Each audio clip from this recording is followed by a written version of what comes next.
All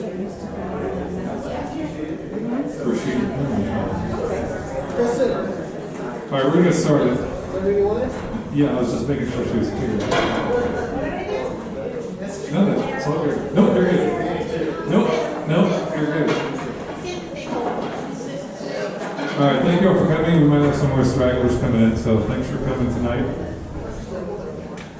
All right, so we've got, this is our agenda. Both of the agenda is going to be spent talking about Whittier and Emerson. So those of you that came to meetings 2 months ago? 2 months. 2 months. There was a possibility that Emerson would be closed along with some other schools. So we had some discussion about that. And some of the discussion was around how can these schools better support the students in the area. So we thought it would be a good idea for Emerson and Whittier to be here to solicit input from the community to see how they could better meet their needs. So the bulk of it will be that. So really hoping for your input there. We have a new Miracle Mile tenant coming in very soon, so we're going to get her up here to talk about that. And then Maggie, where's Maggie? Maggie's going to talk about Rose Johnson mural, what she and Lucretia are doing. Rose Johnson mural is at 16th and Thomas. It's the bus stop there, the check cashing place, that big mural there. It's been defaced over and over, so Maggie and Lucretia are working hard to get that back to where it was. Rashida and I met a week ago. So Rashida and her family are coming into the neighborhood. They're going to be starting a business, and she wanted to come and talk to you all.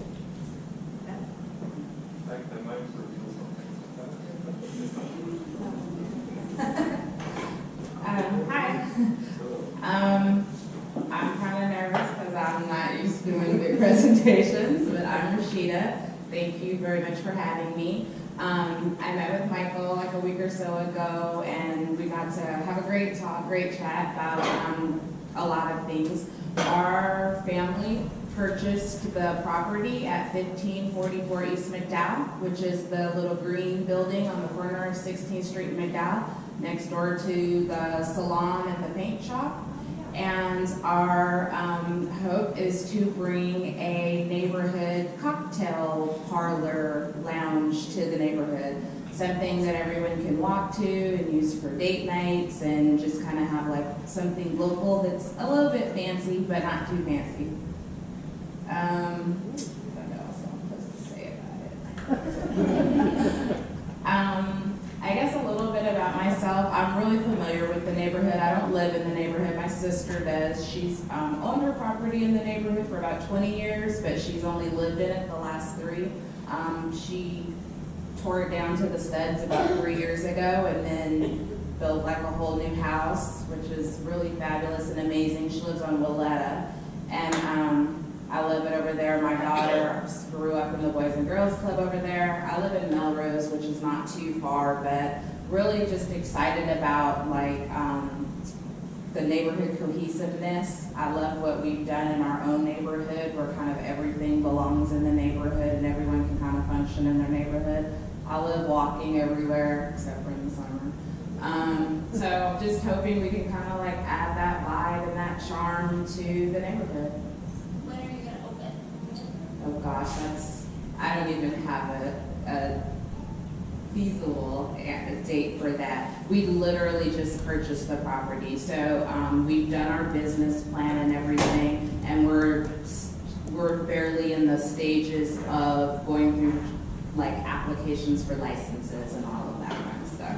Congratulations. Thank you. So if anyone wants any input or has any information, we're open to it and in the process. Like, I mean, in a perfect world, I feel like I hope we'd be able to open by the summer, but I don't know. I've just heard horror stories about how long it can take, so I don't know. Yes. The concept behind the name, is there something, because that's an interesting name for that strip of an area? The Boom Boom Room? Yeah. So the concept was originally born because it was supposed to be a speakeasy. And speakeasies, if you're familiar with the speakeasy, are kind of like the hidden bars that were, during Prohibition time. And The Boom Boom Room was like a famous speakeasy back then. And we originally were looking for properties to make it like a real speakeasy, kind of like a hidden gem. And when we found this property, we just really liked the neighborhood and thought it was a great fit, but didn't want to completely change the concept. So it will still kind of have that speakeasy vibe of like chandeliers and tufted seating and low lights and, you know, dark and sultry, but it won't technically be hidden.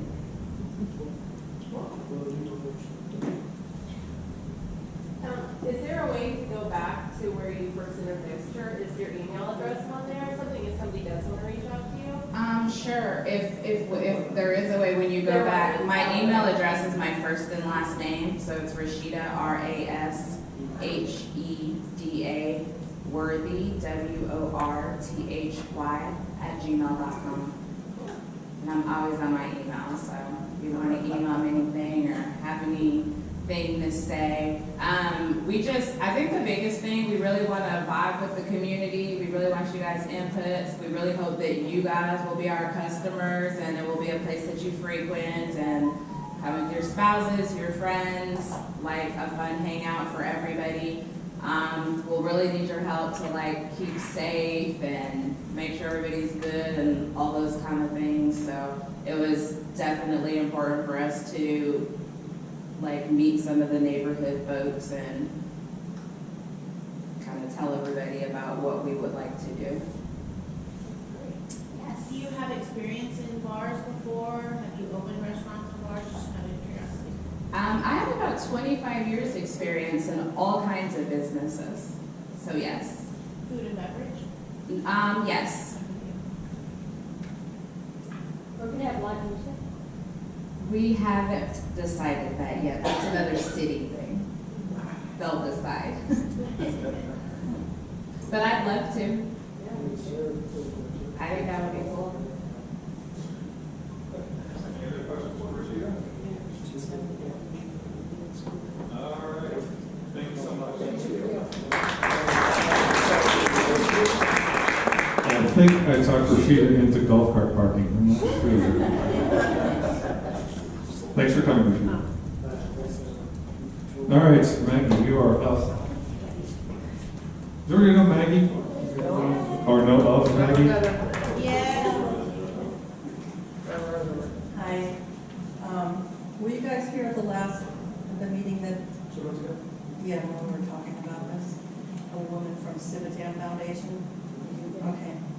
Lucretia and I had a nice meeting with her yesterday, talking about their plans. So what's happening is, I don't know if you know anything about the Civitan Foundation, but it's a huge organization that has all kinds of arts programs, music, art, theater, that's run by and for disabled adults. And they gave us a tour through, and it was just really amazing, really impressive. They have a camp up north. But anyway, the funeral property that they bought, the funeral home, there's a chapel in there that's going to be part of their camp, and they're going to use the chapel as their theater when they put on plays, and they have a band that puts on concerts. This building, with the Hearst Garage with a mural on it, is going to be sectioned up into farmers market, classes for their clients. They're going to be hiring people from the neighborhood and things like that. And there's going to be a huge amount of activity in that building and in that parking lot, which is now fenced off with equipment. So they're doing the interior of the building right now, and they got to put a new roof on.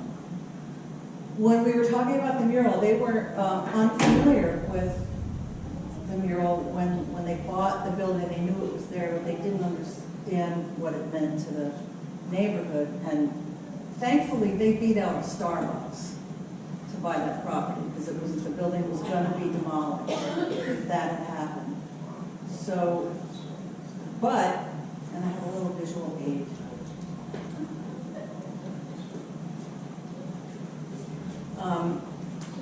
We talked about square footage for our needs to restore the mural, and for their needs. They have needs, and we had we had to address the big C word, compromise. So, parts of the mural might be given over to them for their signage. Not working?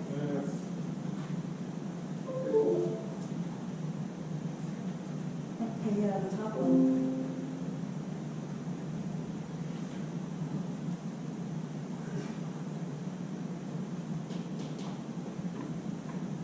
Good job, man. Thanks.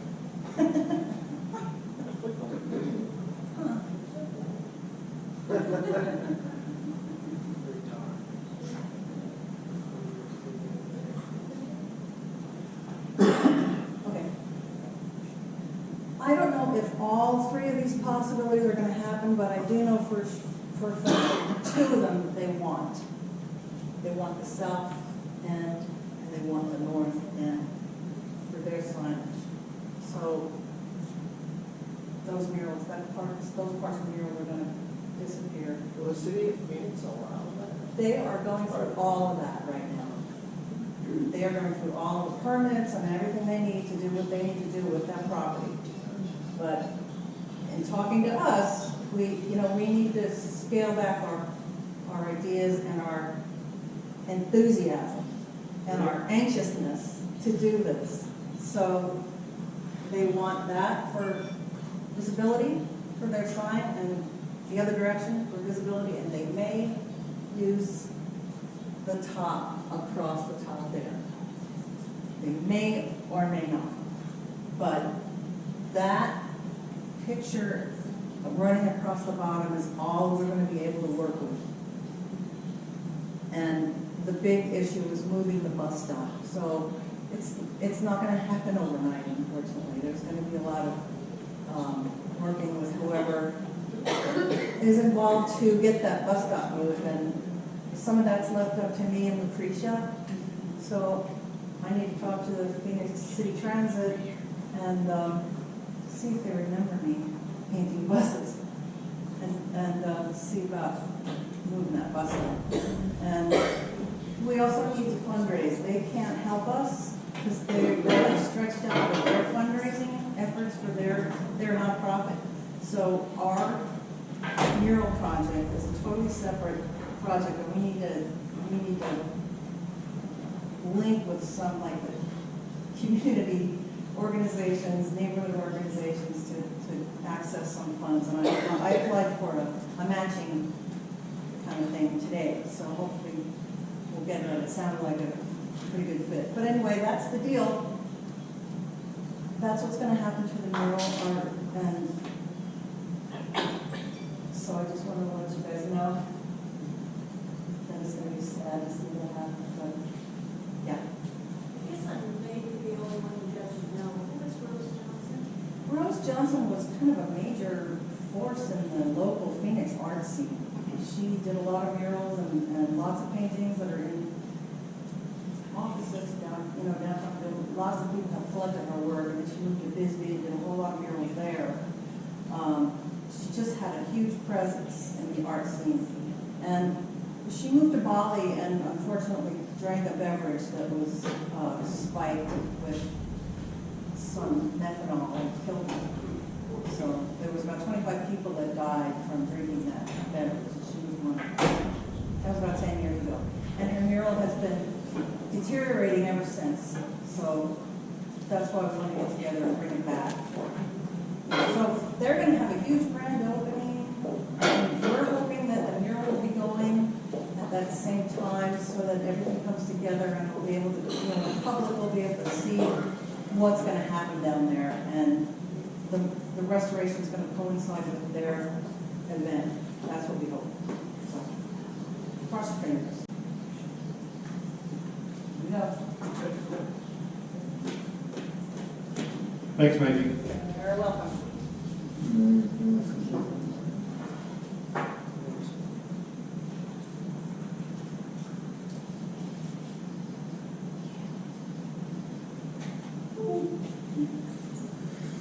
Okay. Nick, I think you're up. All right, so the main event. So I met with Nick, I don't know how many weeks ago, but a couple weeks ago. I don't know. We had a long discussion about how we can solicit information from the neighborhood as a result of the meeting we had weeks before that. So I asked him and Whittier principals to come in and solicit information from you guys, but this is really an opportunity for you to tell them what it is that's missing, maybe from Emerson or Whittier curriculum or the campus or whatever, that would entice your students to, or the students of the neighborhood to come and attend those schools. So.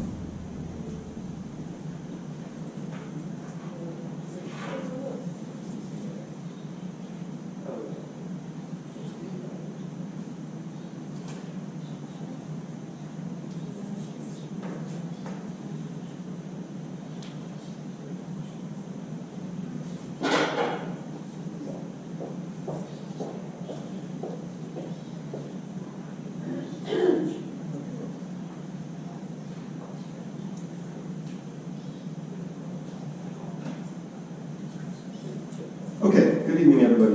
My name is Nick Lovato. I'm the first-year principal at Emerson here in Phoenix Elementary School District. I'm also a neighbor. I live about 4 houses down on Edgemont. We moved into the neighborhood just 3 years ago, yesterday, in fact. So it's been an honor and a pleasure for me to both live and work in this community.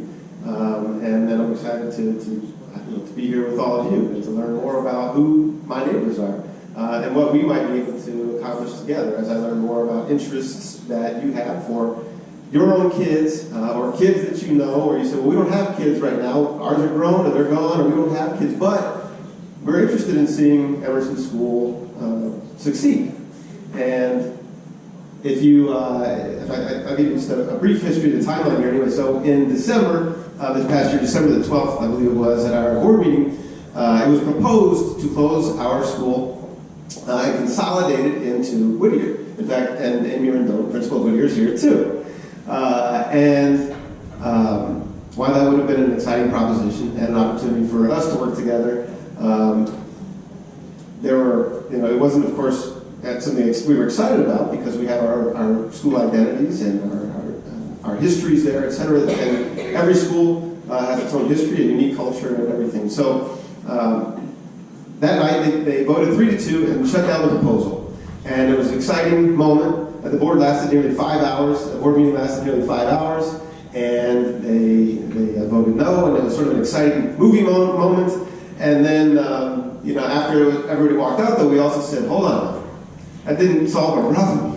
It slowed things down, perhaps. And it bought us time, which is also a gift, and we appreciate having it, but it didn't change the fact that our enrollment is still at basically an all-time low, and that's not just at our school, that's in the district, and that's in really all of the Phoenix central area districts, except for Madison. Madison has held steady, they haven't grown, they haven't lost, they just have held steady while everybody else has dropped. And the reasons for that have largely been things that are out of our control. The economic downturn and recession in 2008 that statistically diminished birth rates across the nation, and we feel it here locally. There just are not the same number of kids to be had to attend our schools. And then in addition to that, the gentrification of this entire central corridor, combined with that, priced a lot of our families out of the area, out of our neighborhood. So we're up against an economic force that's beyond our control, and so we're left to focus on, okay, right, control the controllables. What can we do? How can we maintain our doors open and be attractive to those kids that do live here, while also interest and excite new audiences of kids? And what is it that we have to offer them? Why would they want to come to our school? So in this presentation, I want to share with you a little bit about where we are, what we are presently. And I also did want to open it up to solicit that feedback. I know, and I don't know who you are, but I recognize you by face.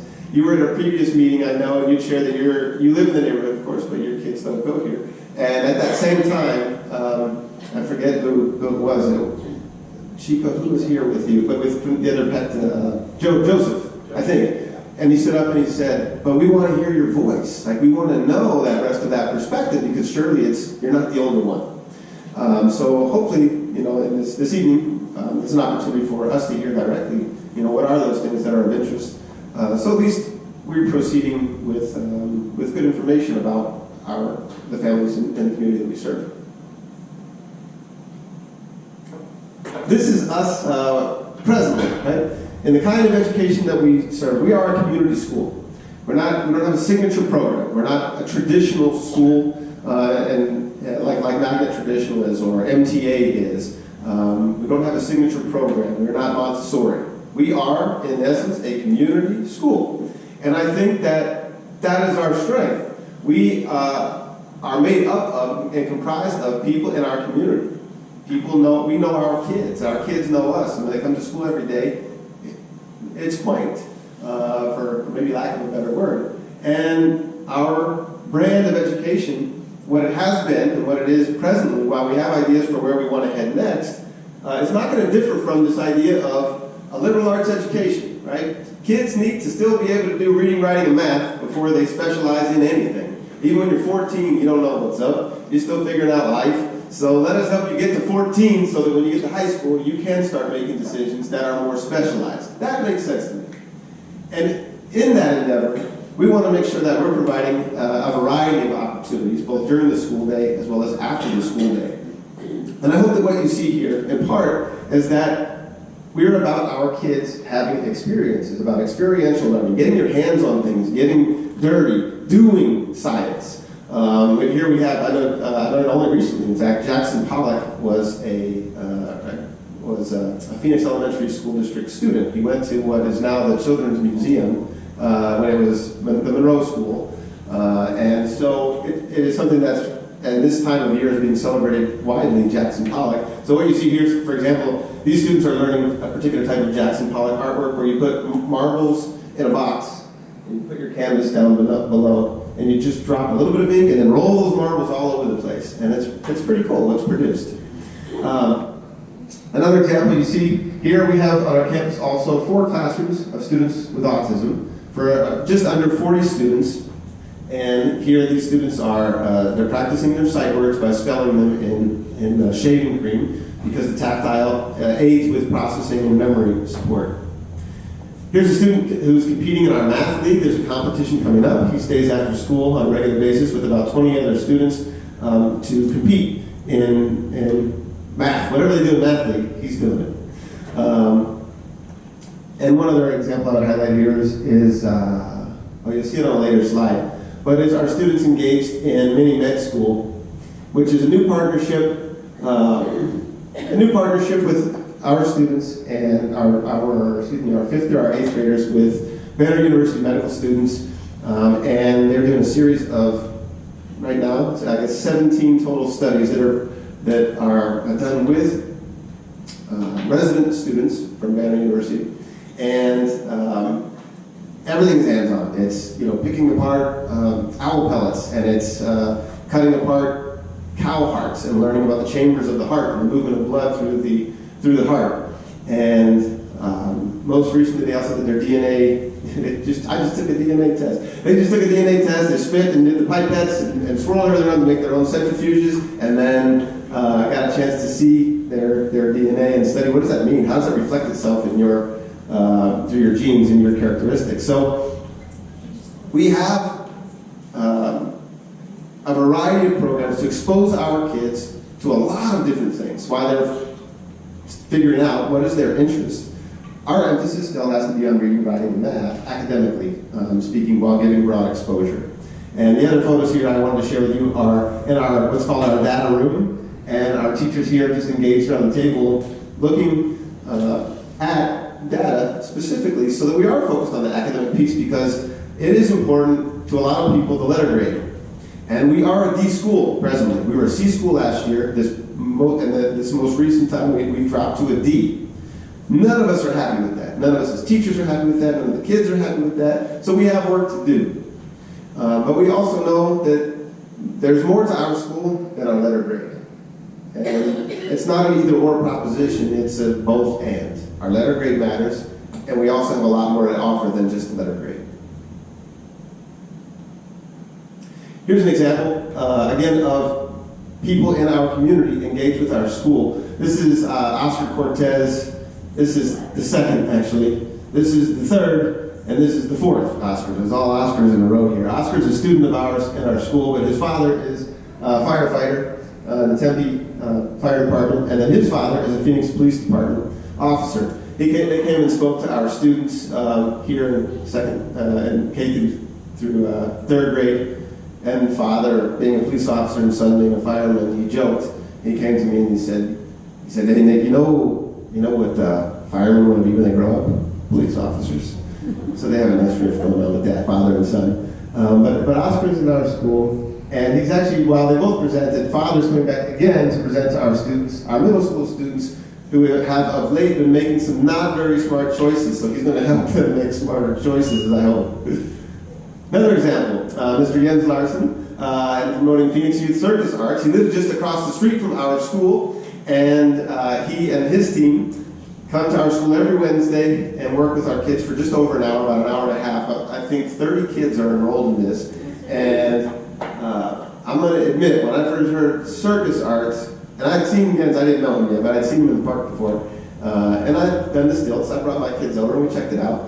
But it's so foreign to most of us that you're left feeling, circus arts, it's a little different. You got to warm up to that kind of idea. And then we saw them perform at our winter program, and it was amazing. It was amazing. People who didn't know it existed or didn't care about the circus were just stunned to watch what our kids were capable of doing. And it wasn't just it was both. It was what they were capable of doing, and it was also just fun. They're like kids up there having fun, doing cool stuff, from standing on a ball. In fact, you should have brought her, dang it. Penelope, Miss Glenn is one of our teachers, 4th and 5th grade teacher, who lives in the neighborhood, and her daughter is in the circus, and she's standing up there on this ball, and I thought, wow, that's already pretty amazing. She's balancing, moving her feet, moving this gigantic ball. And then they throw her a ring, so now she's twirling a ring while walking on her feet on this ball and maintaining her balance.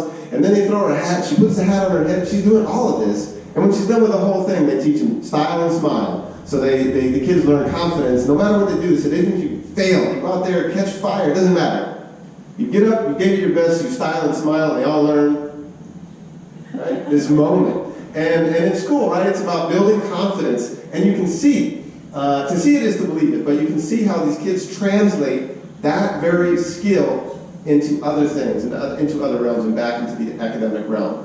But I wanted to highlight that that's two of our community members. And that was in December. Then fast forward, this is in January, as I mentioned. We started mini med school. This is Dr. Jake Anderson with some of our students, learning about their characteristics and dominant thumbs and attached earlobes and eye color and hair color, and this was a neat moment. I think you probably remember this too, Miss Glenn. These kids, the doctors came in, right? This is a doctor and 2 resident docs. And they opened, their first question for the kids was, does anybody in here know anything about DNA?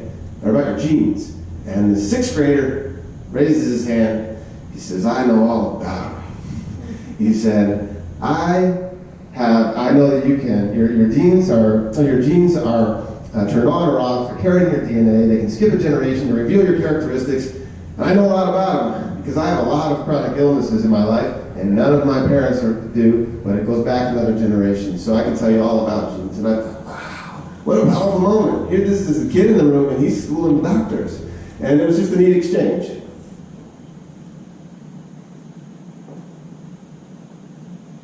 And then more recently, this was just February 1st, so this is just 5 days ago, we had a community breakfast to invite the community in. It was open to everybody to find out more about, to talk more about our school. And what you'll see here in this top picture anyway is Ms. Vink, our PTO president, who's also right here, and a community member, as well as Ms. Glenn, teacher, and Ms. Vallow. And Ms. Vallow lives in the neighborhood, but she also went to Emerson School, and she's now a 2nd grade teacher at our school. She has been for 16 years, I believe.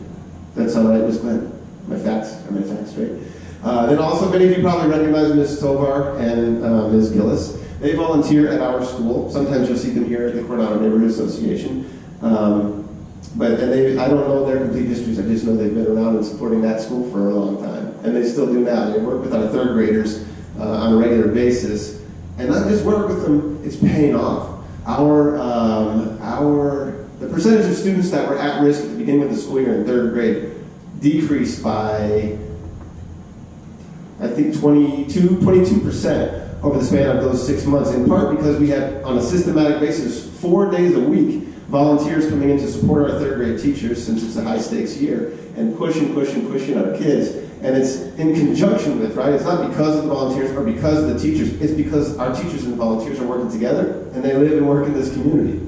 And then here, just another shot from our community breakfast with parents, some of whom, this is Dulce Encinas. She's one of our parents who actually lives in Tempe, but she works in the area, and they drive every day. And she says she comes to Emerson because it's a community school. They like the community feel. She knows that when she's there, she's safe. She knows that her daughter looks forward to coming to school every day, and she knows that all the teachers know who her daughter is. So, we have an amazing teaching staff with a lot of years of experience. We had last year, our turnover is very low. We had three positions turn over last year. So our teaching staff is stable. Teachers want to return and do want to come back on a regular basis. There are seasoned staff that have a lot of experience. The most veteran among them is Ms. Bernice Villa, who, this is her, she said, if you count my student teaching, it's 30 years. So she's been there for 30 years and is still getting results with her kids. Think about that, 30 years of being able to get results out of 4th graders, and she probably taught other grades along the way, I have to imagine, but out of 9-year-olds. And then our community members, we're looking, as we move forward, to find out other ways that we can partner with you, our community members, and all in support of our kids. We have 342 kids at Emerson, plus the additional 4 classrooms of students with autism. And we've discussed, when I talked with Michael a couple weeks ago, some other possible opportunities about things that we might be able to do in terms of making the most of our school, whether it's hosting the next neighborhood association meetings there. I know that we're going to be looking, my understanding is that we're going to be looking for a place to host the tool shed, because that property is changing. And so I don't know where that fits in yet, but I'm open to it. So our 3-part vision for what's on our minds involves our academics, as I mentioned. It's not an either-or proposition. We got to get our scores up. But you don't drive by Emerson School and you don't look at what kids learning. You don't see that. But you do see the front of that building and the side of that building, and it's not very pretty at present. It's gone through phases and come and gone, but presently it's just sort of a flat, battleship gray. Yeah, like a blank canvas that's just yearning for wall paint and mural paint. And tax credit dollars is one way that we can go about supporting the academic piece. Donations and volunteers, and some other ideas that we've started discussing for beautification, both landscape and not just landscape for landscaping's sake, partly yes, but also to be done in a way that is sustainable and that is done so that students can be a part of the experience. To come back to what I was saying before, if they're not a part of the experience, we're not interested in that. We want these things to be done with our kids so that they're learning in the process. And then partnerships. We're one of the few schools in the entire district that does presently not have, out of 14 schools, that does not presently have a significant partnership with a business or a law firm or somebody who is willing to support us with volunteers and or dollars in a significant amount to say, we'll take on that project, we'll adopt that project, we'll make sure the kids are able to go to the Grand Canyon, or we send them to Washington, D.C., or we don't have that presently. But we've laid some groundwork just in the past maybe a couple of months in working with Banner Hospital and Banner Foundation. And so if you're somebody who works with Banner University Medical Center, or has the right connection, we're in discussions and we'd love to talk with you further. So I want to share with you tonight as we look ahead, and then we'll open this up to get some feedback from you. As we look ahead, our goal for 2021 is 100, 100, 100. Because we need 100 students. We're at 342-ish, and to maintain and sustain at a level that allows us to, through the numbers of students, because as goes students, so goes funding, so goes the school. And 100 students would put us up around 450. That amount allows us to sustain and cover our operational costs, to maintain our doors open and continue to be robust with our program. That's a tall order. I understand it's a tall order. But we think we have something that's worth bringing to 100 students. And we think it's worth pursuing. Secondarily, $100,000 tax credit. At $200 for a single, $400 for married couples, but $100,000 allows us to continue to provide programming such as what I had shown you previously in the opening slide. During the school day, after the school day, with additional programming and thing that helps kids, in addition to reading, writing, and math, because it's not an either-or proposition, it's a both and.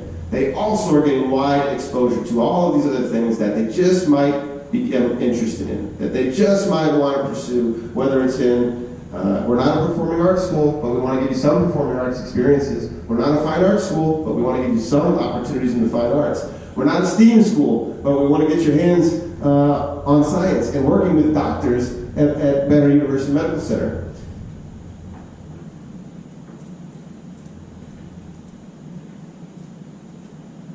And then there's the last 100, which is the 100th birthday, because Ralph Waldo Emerson was established in 1921. So as we get ready for 2021, it will be the 100th birthday, and we think, what a better way to celebrate a 100th birthday than to have 100 new students and $100,000. Can you imagine?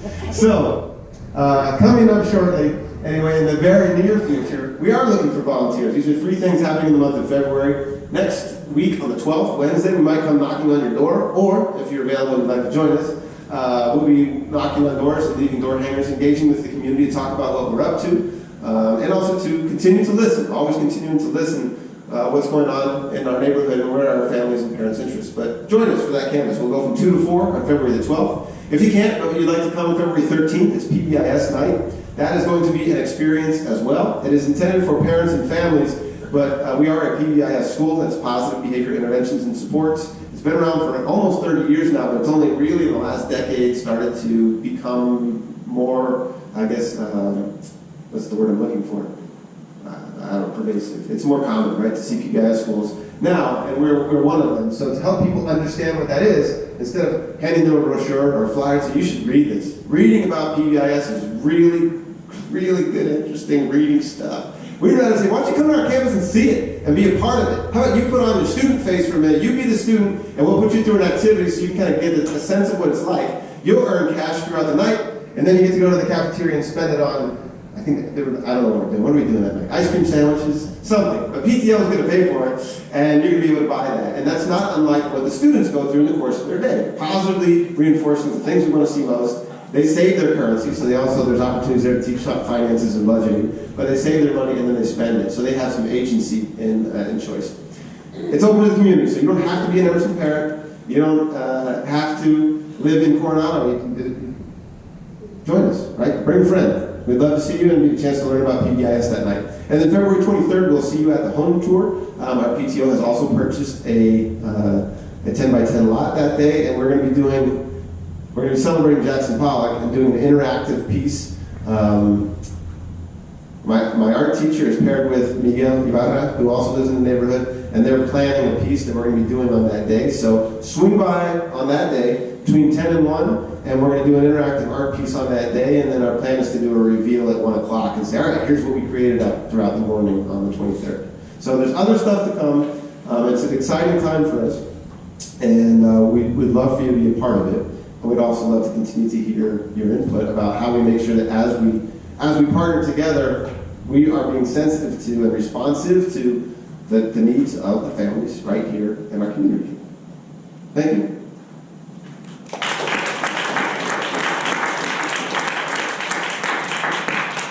Can I answer any questions for you about our school?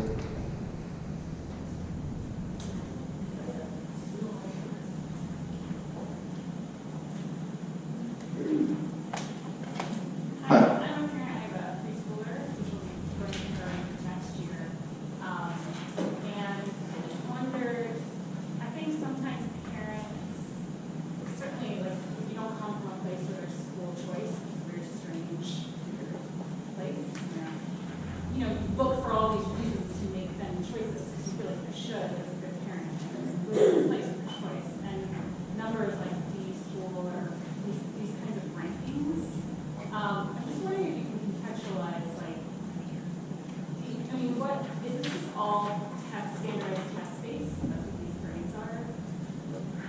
basically, it's 80% of it's growth and achievements. It's standardized test scores, yes. Yes. 50% is growth, 20% is achievement, and then the rest is a mix of things like English learner development. It also includes chronic absenteeism, and I'm forgetting something. What's the other 10%? Ms. Rendon, do you recall? Oh, subgroups, yeah. And does it make it hard because you go K all the way through eighth grade? Does that make the hurdle for those tests? I mean, because some, parents are like looking at a school that's from K through 3 versus a school that's K through 8, and they all have these scores. I'm just wondering whether that affects what happens there. So there is research that you can find on just about anything you want to support, right?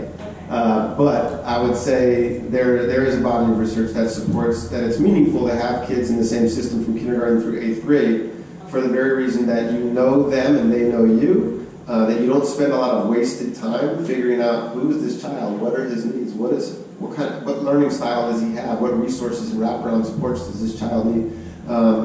You learn that and you start to be better positioned from an educator's standpoint to engage the child and build relationships and therefore academically advance them over the course of time.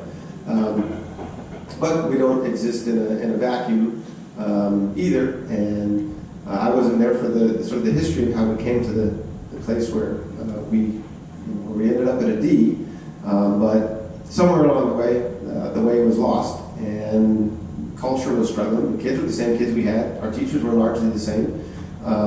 And I guess if you wanted to hear more about our school culture, you probably should hear maybe more from Ms. Glenn, a teacher, than from me. She's been there longer and has seen some of the change. You've been there 5 years, I think. I don't like talking about it. I get emotional every time I share, but both my kids,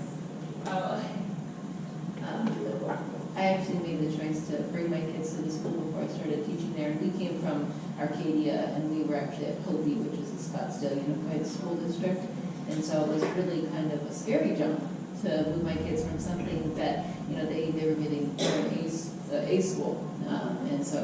And really, like, everything about it just made you feel safe as a parent, right? Safe, most people looked familiar, and there was a lot of, investment in that. And so it was kind of like a risk, a jump to say, I want to be a part of my neighborhood. That's more important to me than, it's okay if my kids face things that are not picture perfect, right? And my daughter was there in 2nd grade, and she, her very first teacher on our very first conference said to me, well, your daughter's amazing. You must hear that all the time. And I was like, no, I don't. Every time I've been to a meeting at Scottsdale Unified District, they just tell me, your daughter's really struggling in Brady right now. She's in our intervention group. It was like, she was a data point everywhere we were at, these schools that were so focused on their letter grade. And we came there, and it was like, they just loved her. They've always loved her. Sorry. And she was the one on the ball, doing the ring and the hat and the whole thing. It's actually my oldest, that's my youngest, but my oldest, this is Miss Ramos here, and my oldest had her for English language arts. They're like a family. So I think that's why it's hard and so sad when people see just the score, because they're just amazing people there. So. I did notice you guys are one of the few schools that you list information about teachers on your website. Is that right? So you can look and see who the teachers are and how many years they've been there. It's actually not, it's like supposed to be there for all the other schools, but only there for Emerson. And I think that as a parent is the number one thing I want to see. Like information about who these teachers are, how long they've been there, and contact with teachers. I hear much more about that than anything else. I invite you to come on the 13th and you can meet them. There are 18 teachers signed up to come that night. Yeah, please do. Hi. I wanted to add some perspective from the parent side. I actually have 4 kids at Whittier, not at Emerson, but we first actually were in one of the most highly rated charter schools in the city. I won't throw out the name of the school because I'm not going to say good things about them, but we were on the wait list for 2 years, and we were gone within 2 months because we could not find any feeling that our family mattered in that space. There's a wait list. Our family doesn't matter. If we leave, somebody else comes right in.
statement here from someone who lives in our community, Angeline McKee. And she sent me this to read. She was unable to attend today. My daughter has attended Emerson since kindergarten and is currently in 8th grade. We chose Emerson first and foremost because of its small size, close proximity, and also because it felt welcoming, just like our schools back home. We chose and stuck with Emerson, even with all the academic labels and grades flying around throughout the better part of a decade. A few years back, the term was focused school. Now it's a D school, essentially meaning that Emerson students are performing near the bottom on state-mandated standardized testing. Academics are extremely important to our family.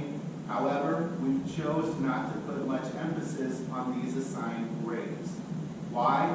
Because we have personal experience that demonstrates that these public labels have little to no bearing on the progress and success that is evident and thriving in the classroom, amongst the staff and amongst the students and families that call Emerson home. Emerson has stable staff. Every single teacher my daughter has had since day one is still on campus. Also, Emerson has a caring, nurturing community of staff and families who all pitch in to make the campus a safe, supportive, and vibrant place to learn. The schools also have behavioral expectations that foster our students developing into respectful, responsible, caring members of society.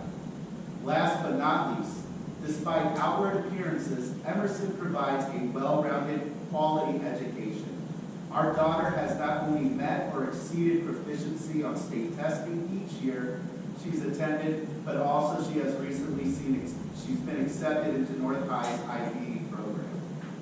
I don't think this would happen in a school that didn't have strong, resourceful staff, effective intervention, and determination to help every student grow. Whether you have kids or not, Emerson and Whittier need your help to continue moving towards becoming schools that will serve our families well, not just academically, but also as partners in community. We may not have known exactly how to reach out in years previous, but our current leadership and staff/families want to be more active with all of you. We want to be part of what makes Coronado the unique and alive. These schools have had good bones in them. They have the potential to be great schools. Your input and support will help us strengthen our foundation and our direction.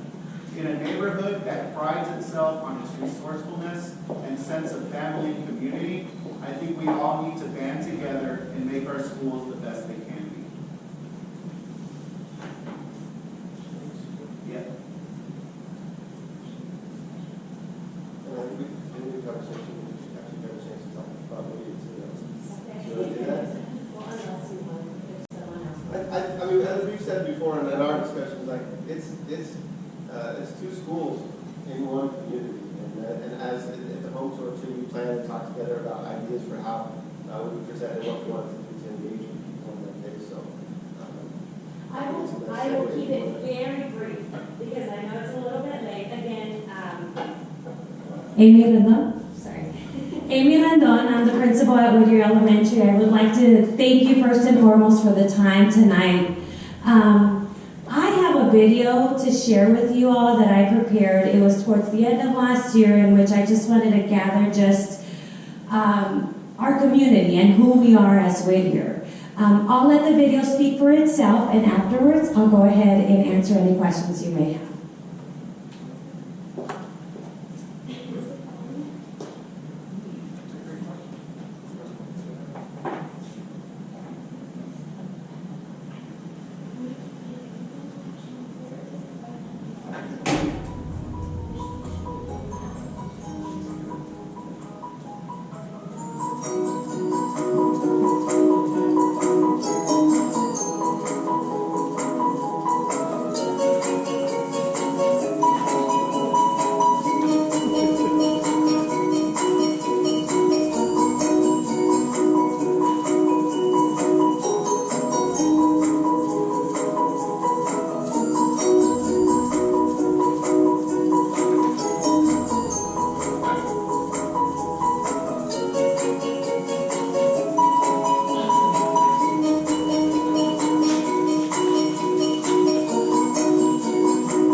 alegría, entusiasmo y respeto durante el personal de la escuela.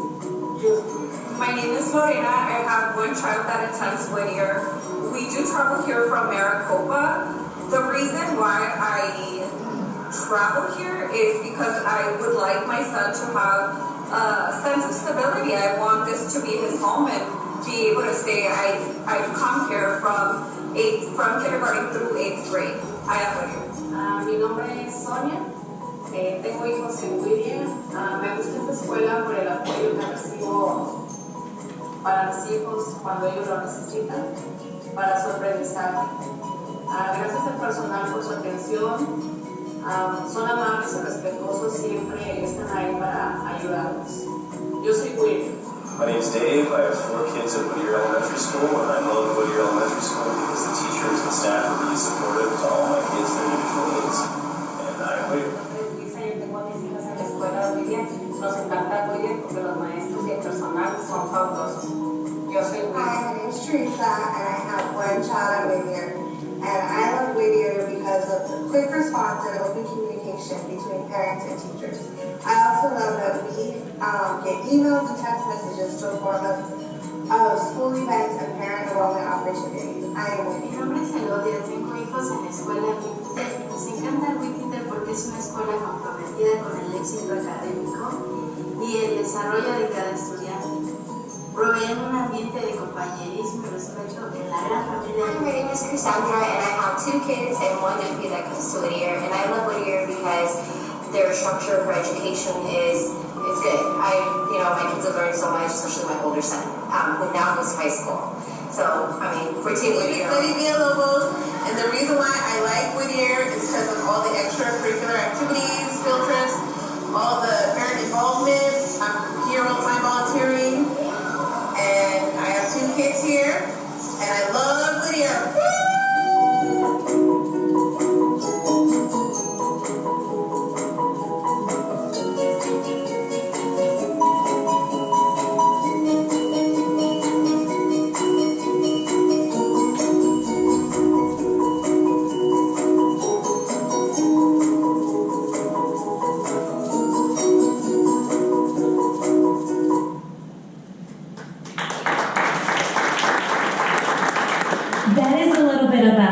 We are family, we are a community, we want to give back to your community as well because we all work hand in hand. At Whittier, I was able to conduct one of our community forums this morning, and so the positive out of that community came as the community forum these were the words. It was community, family, safe, strong educational foundation, care, and fun. Our families are involved. They are involved on our campus every single morning. I get to engage with Beth. I know Michelle as well. So I'm very excited to be here because I think that there's great opportunity to work hand in hand in partnership. Nick and I, Mr. Lodado and I have this year gotten to know each other, and we've been working together since day one. And I can only say great things about Emerson School as I can say about our school. We're very fortunate to work under Phoenix Elementary School District, which listens to the community, listens to the parents, listens to everyone. And I think with that being said, I think that there's great opportunity ahead of us. This is just a little bit about ourselves. We are encouraging you to be part of our Coronado, the home tour as well. We're planning on being present. We're going to have a mural as well, canvas, in which you can participate. And then we're going to invite you onto our campus to be able to come and see it mounted on the wall, and you can tour our school as well. There at Whittier, we value every single individual student. We do know them by name. I am getting to know all 452 students. We are fortunate in our school district that we are holding strong in our enrollment, and we're actually up in comparison from last year. We are sitting probably at about 460 students on our campus. We are very fortunate and blessed to have wonderful families who are involved and who are present and who ask those tough questions. I think that's the most important piece, asking those tough questions and letting us know as administrators, as leaders of our campus, what is it that's happening? Why is it that we are sitting in certain letter grades? Because that is our job and our responsibility. I am new to Whittier as well. This is just my second year there. And so being able to be part of the family of Phoenix Elementary and of Whittier, and being here with you all again, this is my second opportunity, and being invited to be here, I see it as an opportunity to be able to collaborate, to work with one another, see how we can service the community as well, because that's what we would like to do. As a school, we would like to move forward. As you heard, we're all looking into specialty programs. Our school is known as the first elementary school in Arizona to be recognized as the No Place for Hate.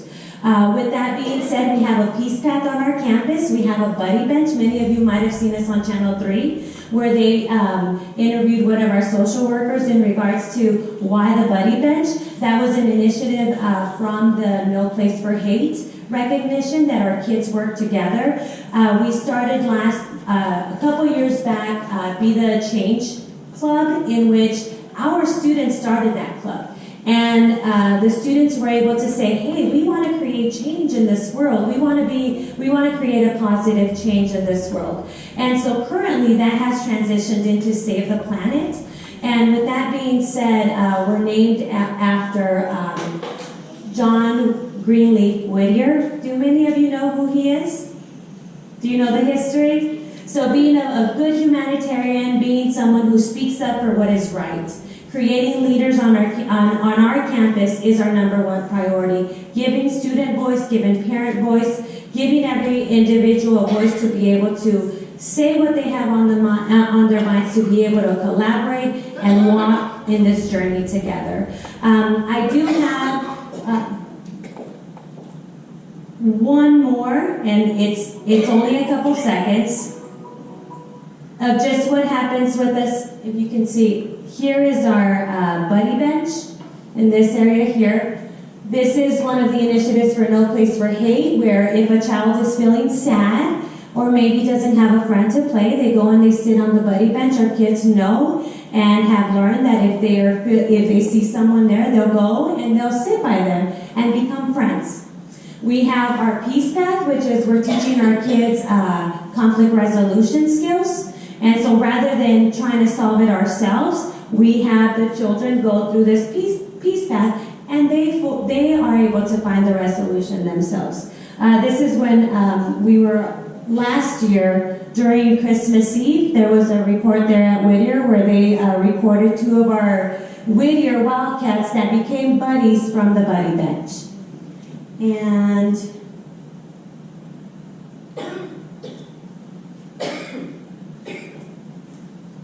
we are a campus where parents matter. So ensuring that we are providing parenting skills and supports involving parents in decision making, volunteering, coming into the classrooms to support with reading, literacy. We have the collaboration with our communities. We have our fun nights with our families as well. And then we recognize and celebrate anything and everything that we can for our kids. And it does take a village. It takes all of us. If anybody has any questions for me. I know a lot. I mean, our experience over here was great. We left for very specific reasons to our family, but everything you said describes the community there. Our kids still talk about it. Josie especially misses it tremendously. We still talk to her friends. Bringing up the letter grades, though, and I know this is probably something that's more at the school board level, but what about those wraparound services and having like an on-site counselor and more than one social worker, or at least migrating through those? Because I mean, if a child these are Title I schools. I know just from the student population and interacting at Whittier especially, but my husband teaches the mindfulness stuff at Emerson, so he has his own insight over there.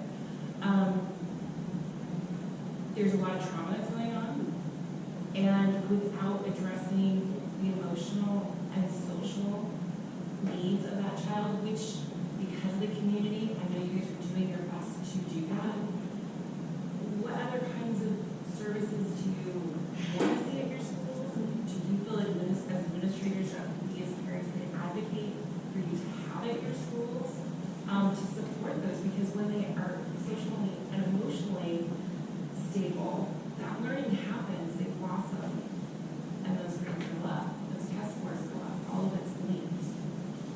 Definitely.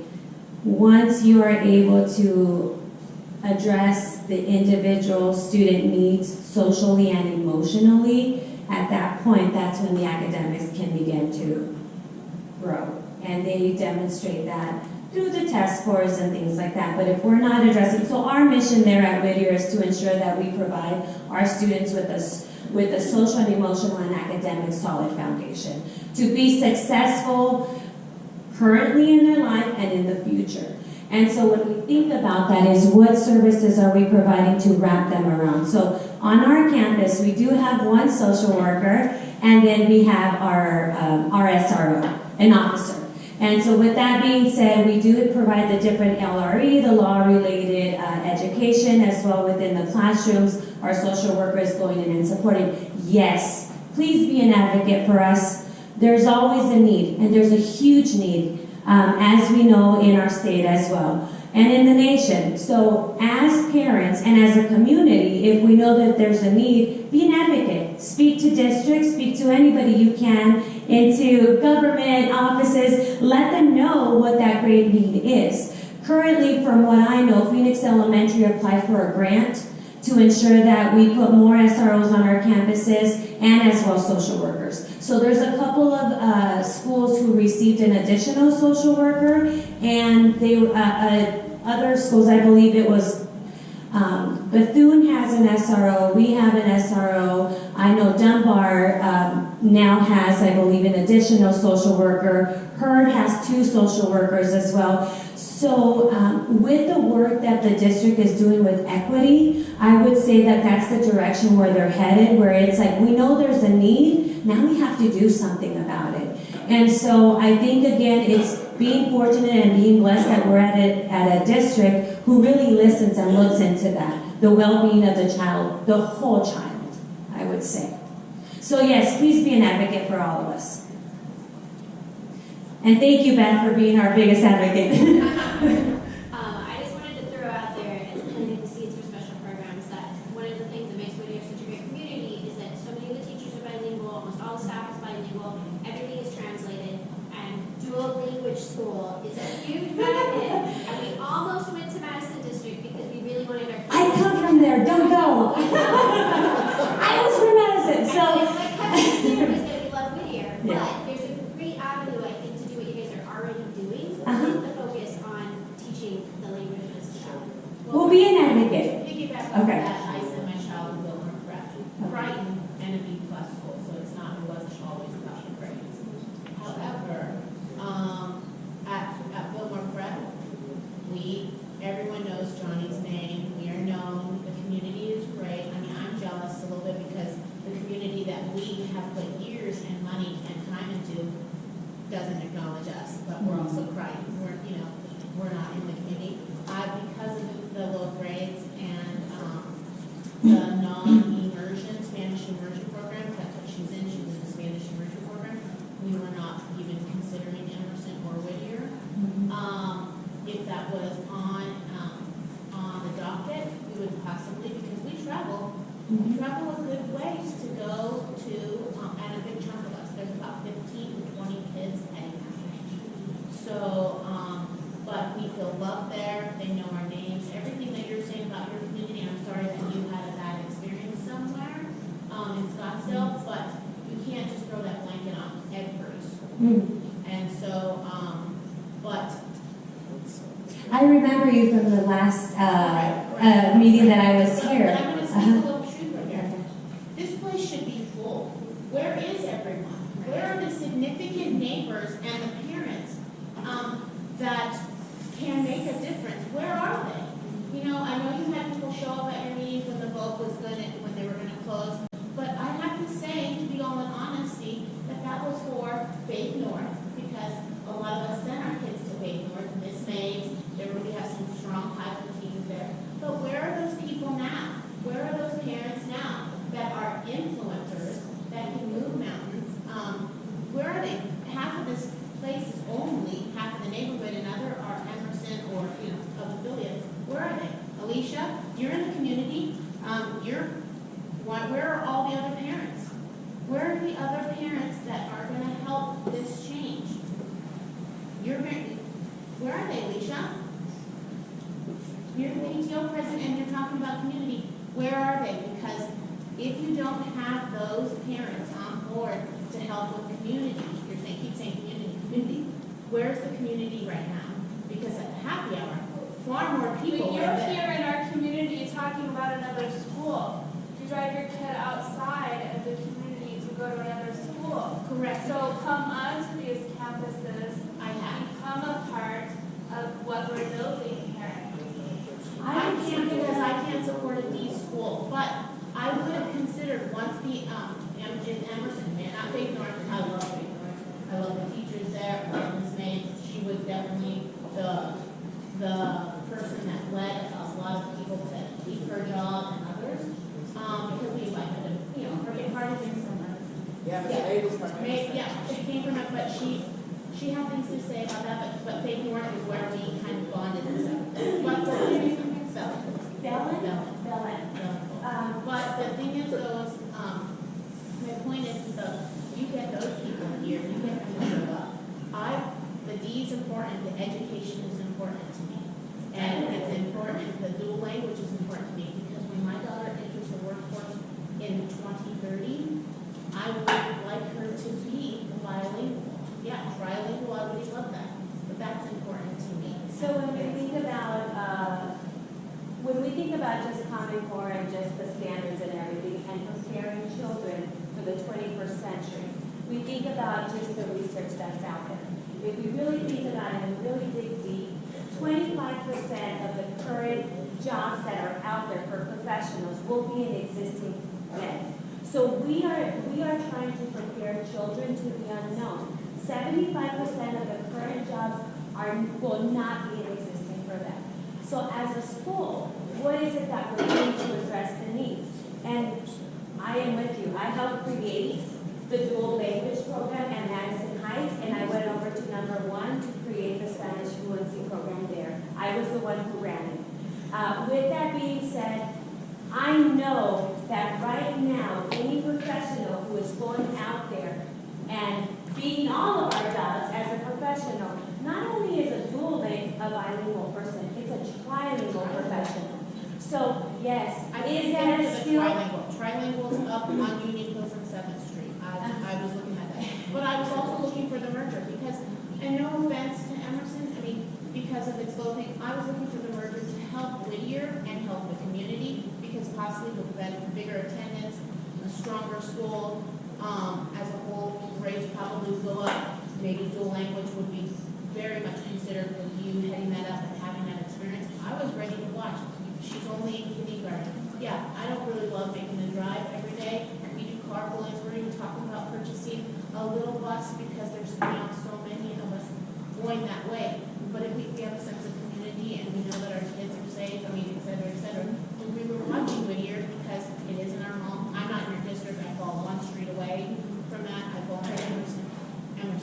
No, okay. You're on the I'm other on the other side. side. You're on the other side, okay. So I would say that as a parent and being part of this community, it is so important to let your voice be heard to our district. So I would say, and I will speak for you, Mr. Lozado, but what I would say, and I think she both touched on it a little bit as well, which is we need to hear it. And so we're here representing our school, letting you guys know that we care about the community and that we want to service the community and that we're open and we're opening up our doors. But we need help. We need all of us. And so those parents that are already there and are not present here, it's because they're there already. And so they're saying, well, we have our school, we're happy. I'm going to tell you this morning when I had my community forum and I said, well, how can we continue to improve? The answer was, we had a hard time answering that because we feel great here. We feel loved. You guys know our kids. We feel safe. And I said, no, wait a minute. I'll give you some reasons. I'll give you some ways that we can improve as a school because there's always room for growth. But we can't do it alone. So what I appreciate is your vocalness and your candid way of just expressing yourself. But we need parents that are willing and wanting to be part of our district to be able to create a change that is needed. And so as schools, as we're struggling to service our children, we need to go hand in hand. I don't know if you noticed on the video where it says it takes a village. It takes all of us. And so if we're working hand in hand, and if you're traveling, and if you're wanting to see a dual language, then express it. I gotta tell you that this morning, a lot of my parents said that they want dual language as well. It was number one choice, dual language, because we know we need to prepare our kids for a greater and bigger world out there. And so besides the global competency, ensuring that we're providing those core skills that 21st century kids need. They need critical thinking, they need collaboration, they need creativity, and most importantly, they need to know how to communicate, and they need more than one language to communicate. So with that being said, I would encourage you to be part of our team, to be able to say, let's do something big, Phoenix Elementary, and that's holding hands with all of us, because that's why we're here. You know, we have kids at home as well that are waiting for us, but this is so important for us that we're making the time. And so if other parents aren't here, and I'm sorry, Alicia's here, I am grateful for you. You know, even though you're not part of my PTO, but I am grateful that you are here, because you know you're a voice to your community, and you can express just how the great things that are happening at Emerson. Because as you can see, I have two lovely parents here as well. And so we've been working, we talk all the time. I talk about Tommy, and we hold hands to be able to move forward. We have a diverse community, and we embrace it. And so what can we do to work hand in hand to ensure that our parents that are part of the community get what they want? We got to work together. You mentioned 452, with all of this, 342, that's 794 kids. There's lots of students. My understanding was the school, maybe this information was going to go to full enrollment. But we spent a lot of time tonight talking about Arizona Department of Education school year. So, are we talking about that because we think that's including enrollment, and in fact it's enrollment thing that's needed, or what is it we're focusing on? You guys need more students, or we need better grades as a school? What is it? Well, we're dealing with a situation that is greater and bigger than us right now. Our community is changing. Coronado community is changing. They've researched it in which there's not many children in our neighborhoods, and so I want to tell you, when my kids one went to Emerson and one went to Whittier, we had 21 children on my block on 8th Street between Sheridan and Oak. Now we have one school child on the whole block. So it's something and we only that's... had that one for the last 6 months. They're renters. So it's something greater and bigger than us. So when we're speaking about who's moving into these neighborhoods, you're speaking about professionals who don't come with children. And what research and everything is saying out there is that professionals are waiting till they're about 40 years old and above to have children. That's changed as well. So it's a problem that's greater and bigger than us.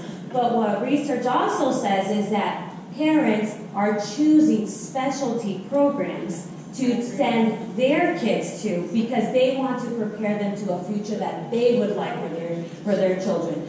With the whole issue of charter schools, which I am going to speak greatly about, I would say that has become more competitive because charter schools can offer and have other things that I won't be speaking about as well, that we are obligated through the state and mandated to the state. They have other regulations. They have other things that they can do. They have specialty programs that they don't like this, then I'm going to move over here and I'm going to start my own school and I'm going to make it all about math. And if you're a parent who likes math, you're going to stick to that school and you're not going to go to your public school. So I don't think it's just a letter grade that we're talking about. I think this is something that is greater and bigger than all of us in this area right now. But what are we trying to do is let you guys know that we're here.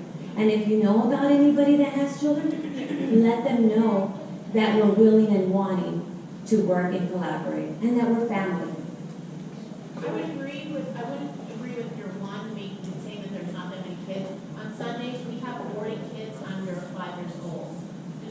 specialty at the Circle Park, which is country club-ish area. So we have a lot of kids coming into this area. So there, but it's decreased. It's out there. The numbers are out there. So the numbers won't lie. And the specialty, I would agree with that. They're all talking some specialties. I'm telling you, I come from a district who has different signature programs, and Mr. Lodato just explained that their enrollment is significant. I guess I will say, I mean, I work for ASU, so I know all about it. And I think it's hard in that, of course, it's great for funding, but from the perspective of a parent, what I want to hear is that the class is small. And so, like, I understand, of course, you want to need more students and more children, but I think trumpeting small class sizes and individualized attention is like, as a parent, I care less about enrollment than I do about enrollment. You have a great partner in this because Phoenix Elementary, along with our teachers, collaborate to ensure that we maintain those low numbers. That there's a certain teacher-to-student ratio that we don't surpass to ensure that we are providing. Because that's why some of our parents choose us, because of the smaller class I sizes. agree with that. And I think you guys said you have like 116 in each kindergarten classroom, and like, that makes me want to go there. So I get that there's a larger apparatus that says that's bad. We want as many students to teacher as possible for funding reasons. But from a parent, I want to go to the class smaller. And I will also say, I did promise there, I know a bunch of parents with the preschool set, and they do all say, like, Spanish learning. Dual language is like a thing they, and I know that's generated by school choice itself, but that does seem, but I think, I mean, I'm excited about a liberal arts program. So I think if that's the sell for a broad program, then that's also good. But it is the thing that's repeated over and over and over. One other thing, we were just chatting about, yes, dual language, but we were just chatting about it. This is helpful when we get the opportunity to see what you guys are advocating for in the schools, because then when we go to the district meetings and we speak to the same points, we're a different stakeholder, right? They're probably kind of used to shooting down your big ideas. But we will go in there as parents and say, like, this is what we want to see. That's why, like, I'll pull you aside before meetings and be like, where are you guys landing on this? You know, or I'll ask the teacher, like, what do you think about this? A lot of us supported Red for Ed because we wanted to support the teachers, you know, and the same with the administrators as well. So, like, anytime you guys can tell us this is what we're fighting for, but they need to hear that this is important to the community as well, if you bring those kind of points to us, it gives us the ability to go to those meetings more armed and ready to have that conversation. One way that everyone will be, and again, this is not the voice of the district, this is me as an individual educator, is funding. Arizona is still close to last, even after the Red for Ed movement in pupil spending, in wages for educators. And if we want to attract, which outside of our district, which I do believe has the best educators all across the state, we need to be able to fund our future. And for that, I'm asking if you guys want to really, really help, immediately help, please help push the new initiative, the Invest in Education initiative that will raise $900 million protected by the voters. That'll be on next year's ballot. Please spread the word. Please, I'll be canvassing this whole place all summer. Give me some water, please. And spread the word in Kansas as well, because that is a game changer not only for this district, it will help our community, it will help the entire state. So that's my pledge for that. That's a great place to end. Thanks. I want to thank Principals Lodato and Don for coming in tonight and addressing everybody. Hopefully you got a lot of it. I think they did too. So, yes. I brought some community forum surveys. If any of you would like to fill them out, for those of you who have soon-to-be preschoolers, if you can complete them and just share it, put it in the back. That way we can take it back to the district and let them know what our community members or soon-to-be parents would like to see in our class, in our schools. Okay? And then lastly, I hope to see everybody at the home tour, February 23rd, 10 to 4, Coronado Park, and around the neighborhood. So thanks everybody. We'll see you on the 23rd.